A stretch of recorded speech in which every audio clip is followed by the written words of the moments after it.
Welcome. So glad you're here for this great event when we welcome the 9th president of Carnegie Mellon University. His first chance really to meet the Carnegie Mellon community and for you to meet him since the announcement of his appointment on February 5th. And of course, I'm talking about Subra Suresh. Carnegie Mellon is a global university, and I'm very pleased that this event's being webcast around the world to all the places in which Carnegie Mellon is located. Welcome to all of you. Thank you for being with us today. And on behalf of Maureen and myself and the entire Carnegie Mellon community, welcome Subra. We're delighted to have you here. Welcome Mary, and welcome to your children.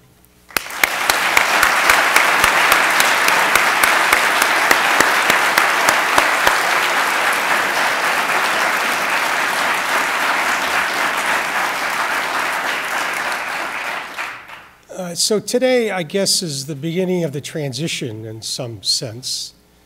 I'm a lame duck, but not a dead duck yet. I still have 4 months or so left. But Subra has made it very clear that he's, as soon as he's done with his NSF position at the end of March, he's going to be very eager to dig into Carnegie Mellon and start the process of getting to know us and being prepared to take up his presidency. You're a very welcoming community. We are a very welcoming community. I've experienced that from the beginning, 16 years ago, until today. And I know that you will welcome the Sureshes the way you did Maureen and me. Now, the sitting president ought to give advice to the incoming president. And I stand here with a particular bit of advice that is very salient for the moment. Indeed, I stood here 16 years ago when Tom McConomy, then the chairman of the board, introduced me to the Carnegie Mellon community. And he told you a brief version of my bio, including the fact that I was born in Cleveland, Ohio. And I got up and I thought, as an icebreaker, I'd say, and I did say, you can take the boy out of Cleveland, but you can't take the Browns out of the boy. You know, that's actually more laughter than I got 16 years ago. There were a couple of like nervous Twitters in the audience, but mostly it was like, where did this guy come from? So my advice is never, ever joke about the Steelers. We're talking about religion, you know, from your years at Brown and MIT. You may be a Patriots fan, don't ever admit it publicly. Steelers. Go Steelers.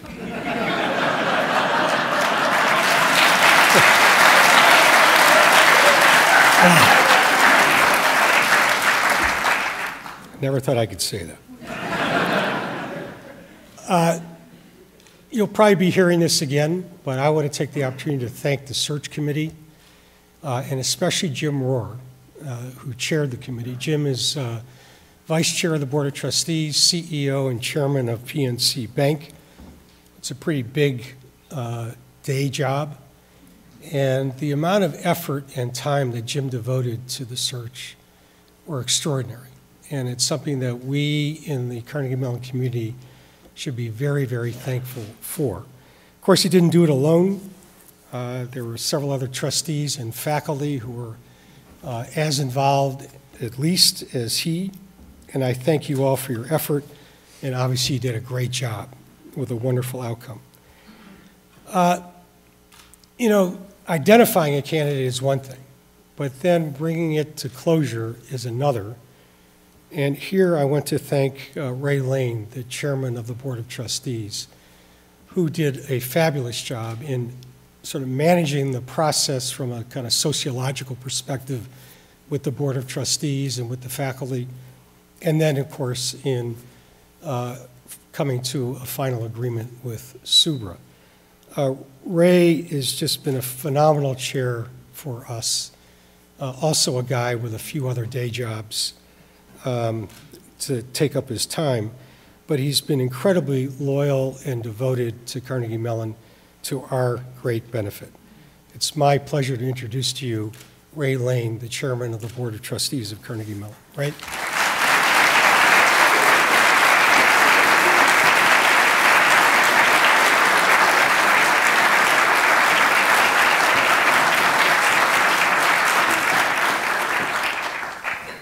Thank you. I'm hobbling a little bit because I tore a lateral meniscus in Squaw Valley 2 days ago, and I still wanted to stay and ski, but my kids won out because they think Pittsburgh is a resort destination. And Squaw Valley or Pittsburgh?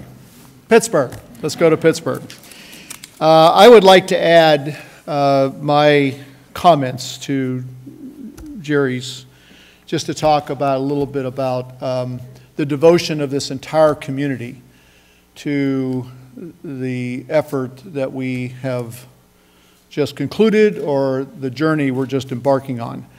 It was 2 years ago that the Board of Trustees went to Los Angeles for a 2 and a half day retreat to talk about the future of the university, what we wanted to do in the next 10 years.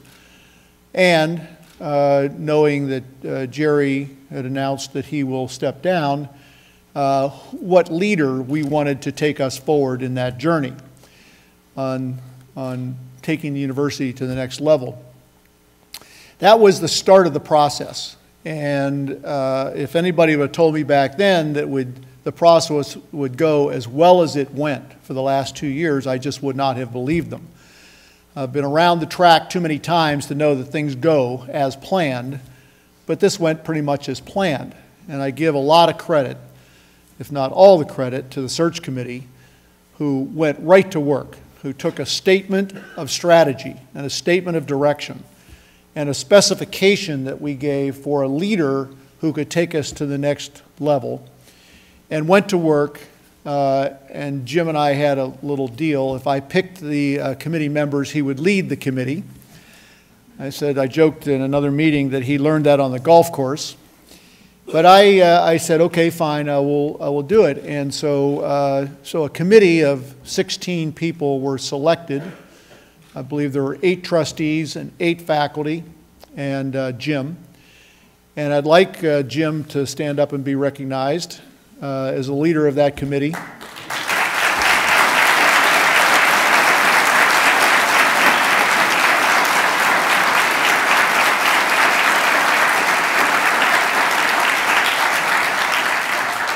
And I'd also like Tony Rowlett to stand up. Tony was the faculty lead for the committee.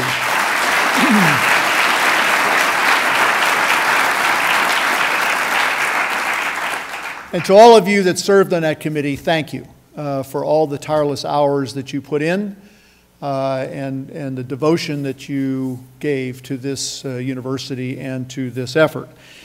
I'll never forget the call I got from Jim. Of course, I stayed involved in the process, as did all the trustees along, and we'd get updates at board meetings. I'd get interim updates from Jim. And Jim called me as he can, he is a button-down CEO. And he says, you asked me to deliver 3 names, here they are. What are you going to do now? I think that's what he said. What's your decision, is what he said. And I said, well, let me get involved. And so we were able to get involved, many of us on the executive committee. And this went so well that I had the opportunity, the fortunate circumstance that I was going to the World Economic Forum and Subra was going to the World Economic Forum as well.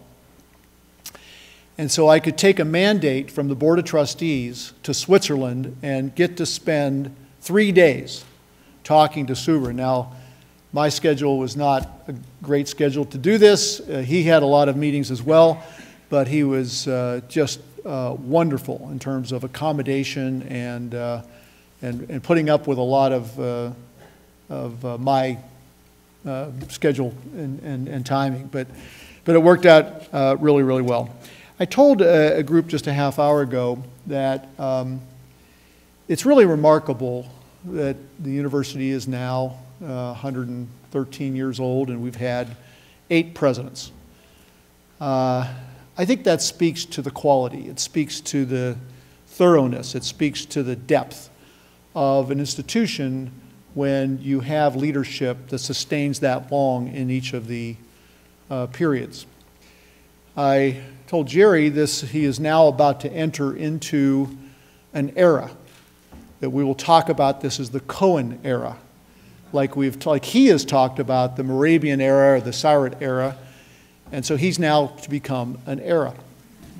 And Jerry, I think Jerry understands more than anybody except Maureen how much we love and respect his leadership of the university over the last 16 years. And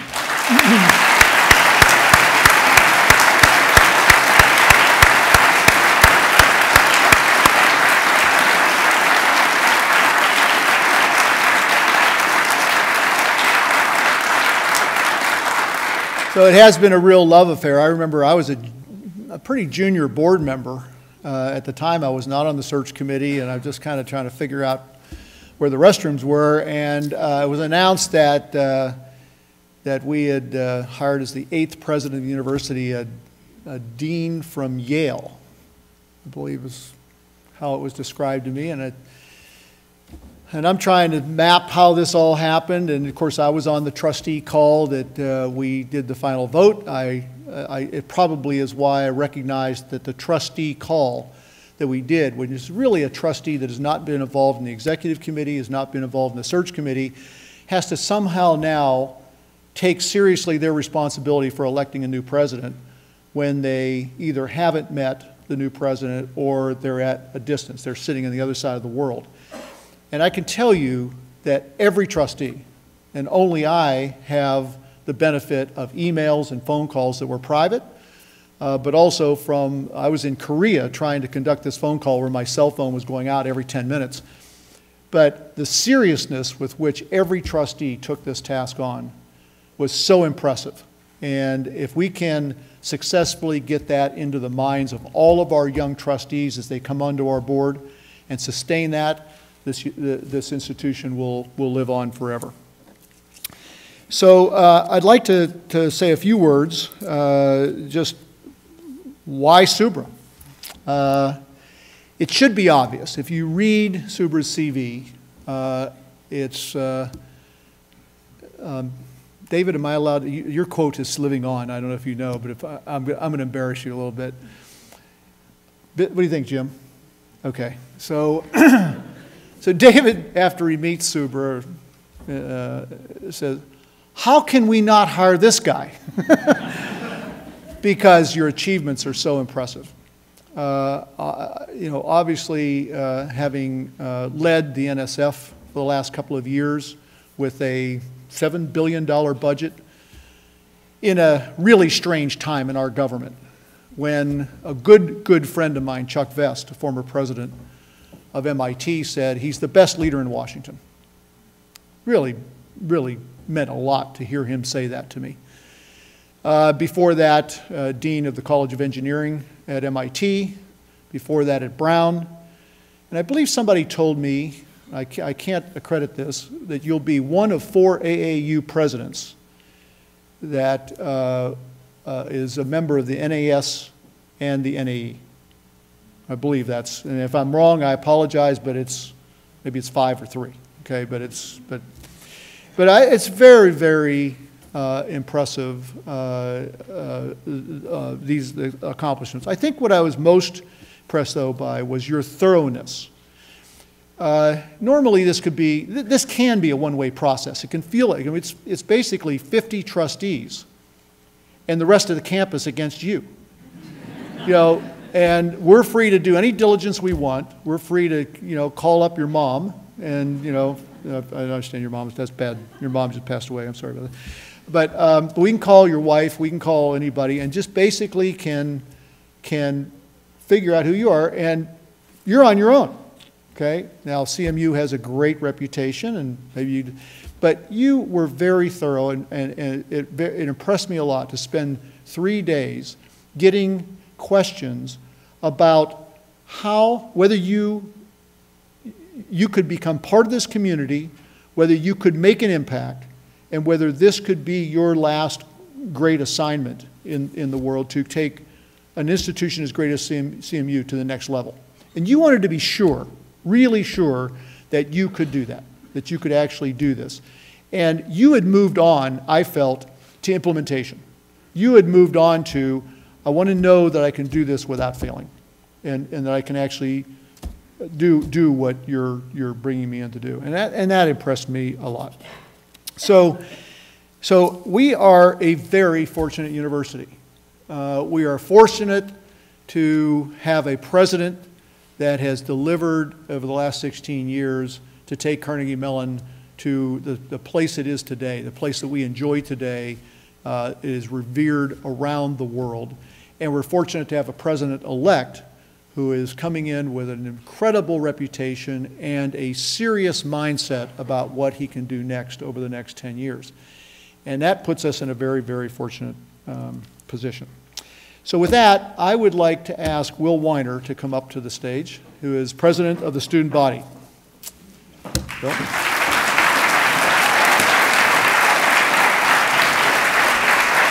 And you're on your own. Thank you. I think I'm supposed to stand beside you for some time. Oh, okay. All right. Thank you, Chairman Lane, Dr. Cohen, whoever thought it would be a good idea to put me up here. I am really honored to have this opportunity to speak on behalf of students and welcome you here. I can say we are really excited, and I kind of have two perspectives. One, as a senior about to go into the world. I also work, though, at our admissions department for people coming in. And there's a spot on our tour where we'd mentioned Dr. Cohen and that he was outgoing. And I didn't like to say that because, like, people are going to get scared. Who's going to be the president?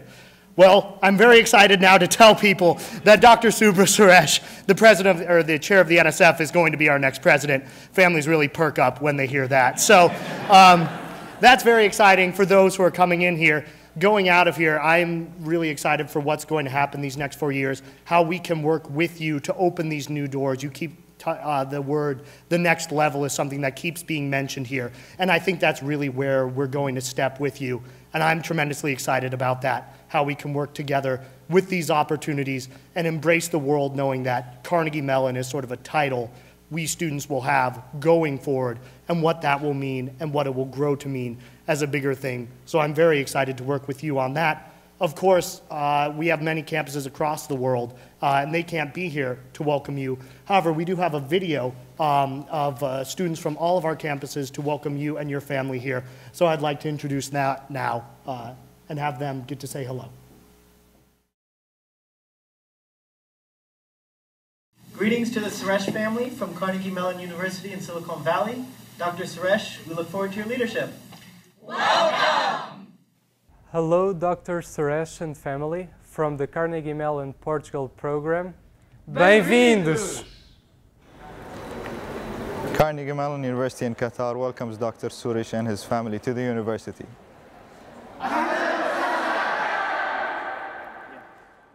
Carnegie Mellon University in Rwanda welcomes Dr. Subra Suresh and his family. From everyone at Carnegie Mellon University, Australia, welcome. Welcome, Dr. Suresh! Woo! Welcome, Dr. Suresh!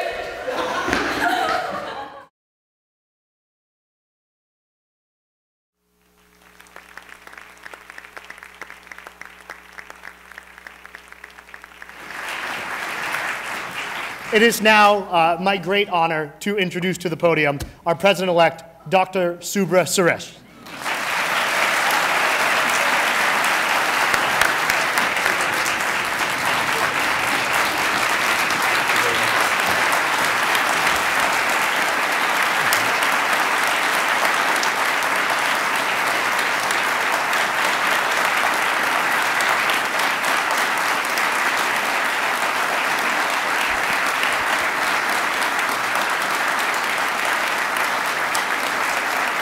Thank you very much. Thank you, Will. That was phenomenal. I realized that the sun never sets on Carnegie Mellon. It's a great honor and a privilege to be welcomed in this particular way to the Carnegie Mellon community. Since the news of my appointment was made public a little more than 2 weeks ago, I've been inundated with such warmth and welcoming remarks from a large fraction of the community, from faculty, many students, alumni, staff members, and also colleagues of mine in different institutions whose family members or children went to Carnegie Mellon from different phases of my own career. So it's phenomenal to hear from all of these people over the last couple of weeks or so. As I reflected on coming here today, I couldn't help notice some connections between my own journey and some of the history in Carnegie Mellon. Andrew Carnegie came to this country at a very young age as a child. And of course, he became a leading industrialist, a philanthropist, whose generosity led to the creation of this great university. And he symbolizes the American dream in many ways. And on a much smaller scale, I can say that I've experienced the same spirit of the American dream. In 1977, at age 21, with money borrowed for a one-way ticket and less than $100 in my pocket, I came to the US, to Iowa State University, to Ames, Iowa. So by now you have figured out why I speak with an Iowa accent. Okay? So that's not the only connection. There is a connection between CMU and the National Science Foundation. So one of your former presidents, Guyford Stever, when he stepped down from as president of Carnegie Mellon, decided to go in the other direction and became the director of the National Science Foundation. And I got a note yesterday from a former member of the National Science Board, which is my governing board. They met this morning. He wrote a note. He knew Guy Stever, and he was recalling the connection between Carnegie Mellon and the National Science Foundation. There is another connection. Dr. Stever was given the Vannevar Bush Award by the National Science Board in 1997. And Vannevar Bush was the first dean of engineering at MIT. I never had the good fortune to meet him. He passed away before I joined MIT as a student.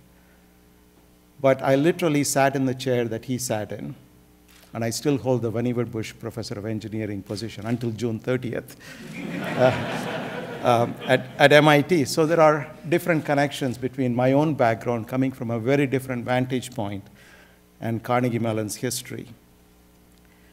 My wife, Mary, and I very much look forward to moving to Pittsburgh at the end of June and beginning my tenure on July 1st. Some people ask me, what is the first thing you're going to do? And I have no ambiguity whatsoever as to the very first thing that I want to do. That is to go on a listening tour for a number of months, looking forward to holding many open forums, listening to students, faculty, and staff to get very different perspectives that exist in a university like this. And you know that Ray mentioned about the 2-year search process. I was just thinking as he was speaking in an earlier event about half an hour ago, and the faculty and students and staff in a university, any university, convince a lifetime leader from Silicon Valley that getting things done in 2 years is very fast pace. There is something magical about this place.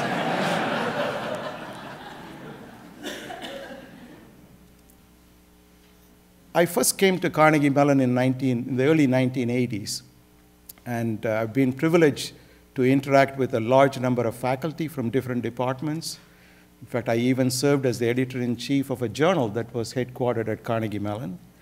I've been very fortunate to have alums of Carnegie Mellon who joined my research group as PhD students, some really wonderful students, and also had the privilege of working with different industries that are located in Pittsburgh. And we even, when I was department head, had some very wealthy alums from the Pittsburgh area, and I visited them in this area. I very much look forward to interacting with this community, getting to know this community that I've admired from afar for quite some time. I mentioned earlier to someone that one of the things that I find appealing about the Carnegie Mellon community, having known many people from this community for the last 30 years, is that the values that underlie the culture of this place are values that are important to me, that resonate with my own values. So I very much look forward to being part of this community. I want to take this opportunity to offer my sincere thanks and congratulations to President Cohon and Maureen for their outstanding service. And I've known Jerry for some time. In fact, I was co-chair of a visiting committee soon after, here at Carnegie Mellon, soon after Jerry became president. And I've known him through a couple of other forums, and he reciprocated, he returned the favor by being part of a visiting committee at MIT that reported to me. So I had a chance to meet him there as well. But the university is in such wonderful shape. I'm so fortunate to take the reins of this university that has been led so marvelously by Jerry. And I want to take this opportunity to offer my congratulations and thanks to both Jerry and Maureen. Thank you very much.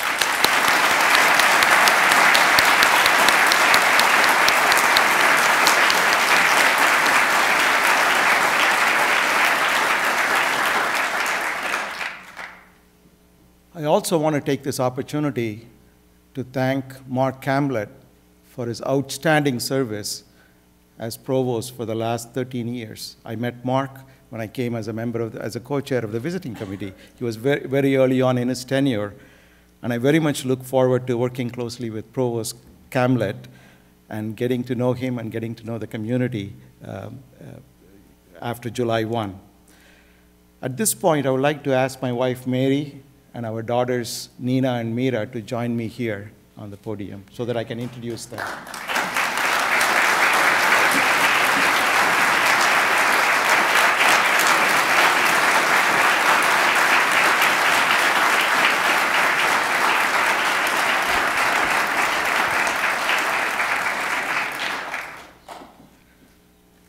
So in closing, I would like to, this is Mary.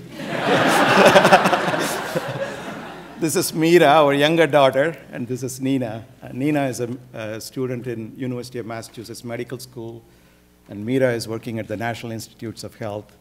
And Mary's background is in public health. Before moving to Washington last year, she was the director of public health for the town of Wellesley, Massachusetts. So I'm delighted that I cannot thank Mary enough for a lot of things, including her support for me in all my professional activities, in addition to all my personal activities. So I want to thank my family as well. So in closing, I want to say that as I get to know this community better, I'm confident that we have a common mission and a common goal. We all very firmly believe that Carnegie Mellon is a great institution. But we also firmly believe that Carnegie Mellon is an institution that has all the ingredients and the potential for even much, much greater greatness. And I very much look forward to working with you to achieve that. Thank you very much.